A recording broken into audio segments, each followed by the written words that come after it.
isa sa dahilan kung bakit possible may nagagalit na kapitbahay sa atin. So lahat kasi ng unit natin is naka-muffler. So starting dito sa kotse tapos sa mga motor. So wala natin dito sa Vios 1.3 engine, naka UEL headers. Okay.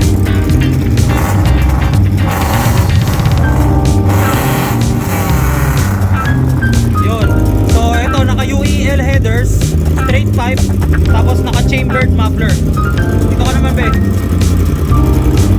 Dito naman sa gitna, Mt10 cross-plane engine. Inline 4 din siya, guys. Sound check, be.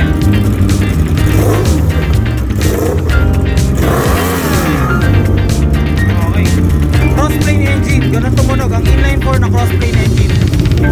Ito naman ang Z1000R inline 4, tapos naka dual exhaust siya. Bali stock niya talaga dual exhaust. So ito nakakabit dito is relay muffler, dalawang relay muffler siya. Sound check.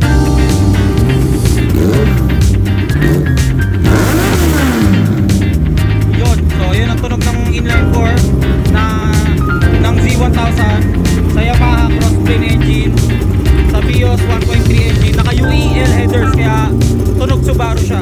So yun lang, guys, peace.